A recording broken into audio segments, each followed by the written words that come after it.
these criminals that are really enjoying themselves in their evil deeds, you could say. And that's kind of one of the guilty pleasures of the movie in a way. You see these kind of twisted people doing their thing, but you need justice. You need them to have their comeuppance. Great to get to chat with you again, and especially for Dig. I caught it this morning, and I got to say, it was an absolute blast. I did not Oh, know what to expect going in, and I had a fun time with it. What about it really spoke to you to want to be a part of the project? when I first read it, it was actually a little bit different. The script was originally, my character had two other henchmen with him, so it was like three guys with Thomas Jane and his daughter. And Asher kind of switched it around, so he made it a guy and a girl. And I kind of liked the kind of natural born killers, lovers on the run, killers on the run kind of vibe of it. And we ended up, um, infusing it with kind of more and more humor, which was already kind of there. The characters kind of had this dark sense of humor, but I feel like it kind of got mined to be more and more of that. And for me, it was just a different kind of character than I'd played before. He's a weird kind of evil simpleton in a certain ways, but he has this kind of strange sense of humor and pop culture sense, and almost like a guy who's been sitting around on his couch watching too much TV and in between committing crimes or something. Very much Woody and Natural Born Killers. Yeah. So what was it like getting to the heart of your character then, since like you said, it's one that you've not really played before? Well, for me, it was really getting the sense of humor and the wit of the character. To me, it was he is a he's a very violent guy, but he's also kind of a very wordy criminal. One of these guys that really relies on their silver tongue. Uh, his sense of language is a big part of what makes him a hustler, what makes him a criminal. Even how he gets Thomas Jane to agree to do the dig in the first place, it's with his words. So he's not really a muscle criminal. He's more of the Iago or just whispering bad things all the time. He's constantly trying to tear down Thomas Jane's character, and Liana Liberato with me in it. We're just constantly kind of trying to deconstruct Thomas, and we're very cruel, but there's a certain sense of kind of levity that me and Liana have, because we're these kind of darkly charismatic criminal types that kind of get off on their own jokes, you could say. And that was a really big part of our relationship, is kind of that back and forth. Me and Liana had together. So since you mentioned Liana, I know a lot of times with indie projects like this, there's not a lot of rehearsal with cast and crew, but I mean, did you get the opportunity to build a rapport with her prior to the start of filming? Yeah, I mean, I feel like we had some time and we were doing rehearsals and we were constantly going over the moments and beats together in the scenes. And she's very, very talented. And I feel like we had a really good kind of dramatic dance choreography together, you could say. And they were fun parts to play. Liana and I, we definitely had a lot of fun playing the roles, and you can kind of tell when you watch the movie. They're these criminals that are really enjoying themselves in their evil deeds, you could say, and that's kind of one of the guilty pleasures of the movie in a way. You see these kind of twisted people doing their thing, but you need justice. You need them to have their comeuppance. Yeah, that's a very thin line to walk between wanting to see more of them and then also being like, okay, but they got to go. Yeah.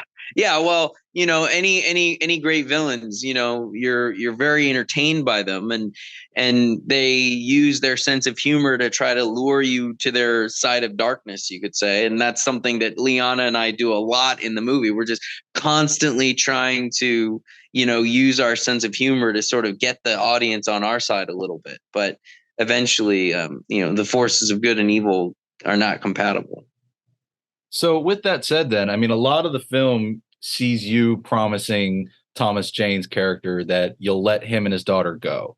And Liana, from the start doesn't seem interested in that at all. But I'm curious, do you feel like your character would have let them go at the end if things had gone their way? I feel like probably not.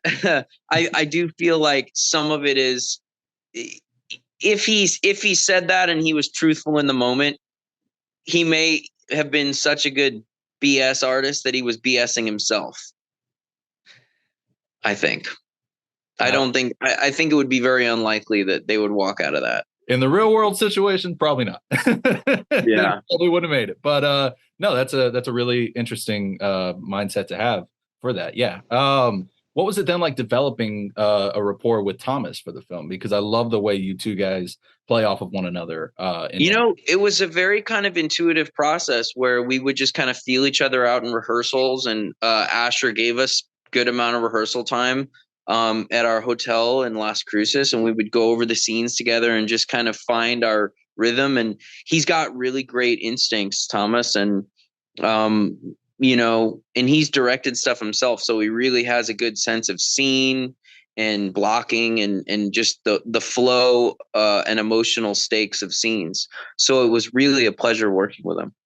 And it it's a strangely adversarial relationship that Liana and I have with him, and it's weird because we're like this young couple and we're torturing him and his daughter, and it's just it's strange, but it's kind of like one of those things where the truth is always stranger than fiction anyway. I've found that often to be true. Um, so what was it like developing the look of your character? Because I feel like he has such a unique appearance for a modern day villain. Yeah, I wanted him to be kind of like a hipster redneck or something like that. I wanted him to have some cool kind of post Maloney facial tattoos, but not have them be too prominent, almost more faded, so they almost look like, at times they look like skin irritations or skin moles or something like that. I wanted him to have um that kind of unique, cool, short on the sides, mullet hairstyle, and the kind of the faded whitewashed blue jeans, and very cocky guy. So he's kind of got his shirt open a lot, and he's just sort of like kind of chest out, flaunting his moderately proportioned body. Um, and I wanted it to feel him to feel freewheeling, and I feel like the shirt open and the mullet and the gun in the hand, it's just, there's a constant feeling of like chaos, or like the guy just rolled out of his trailer, he's working on his car, and he takes you guys hostage. These are not organized criminals, you know what I mean? These are not organized criminals at all. um and of course there's something very fun about that, and lends itself to the dark comedy a little bit more. Yeah, absolutely, and to the very fast paced nature of this story. Uh, Yeah. to look away from the film for just a moment, I gotta say I'm still a fan of the Speed Racer, your film, Oh, and thank you so much. absolutely. And I know we've talked before about the cult following that it's gathered, but I know that you've also talked in the past about your hopes to revisit that character one day. And I'm curious, do you ever reach out to the Wachowskis to see about their thoughts on bringing your version of Speed back to the screen one day? I'm very respectful of them as artists and whatever their vision they would want to have. So I actually wouldn't feel right trying to initiate something like that with them. I feel like everything they do is totally from their own volition and from their own kind of will. Um, I don't know. I don't know what the future would be of it.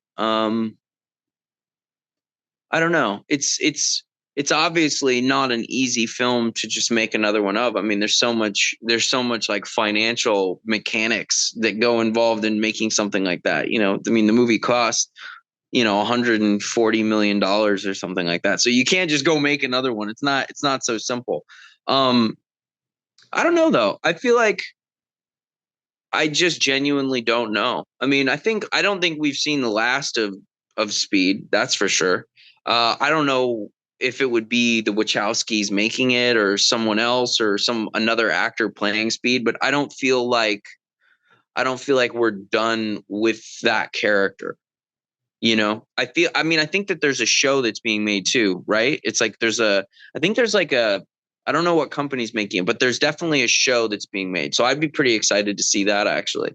I like the different forms. I love the cartoon of Speed Racer. I think it, maybe there's another medium or a TV show where we can see it. Yeah, and you're right. I believe J.J. Abrams is helping produce a live action show right now. But yeah, and Yeah, I want hopefully, to see that. well, hopefully you get to be involved in it in some capacity, even if it is just a little cameo for us fans. Now, before I let you go, for my final question, coming back to Dig, this film also gets to see Harlow Jane in her debut performance, and I think she does a phenomenal job. What was it like for you seeing her perform, on set and for one of her first big roles?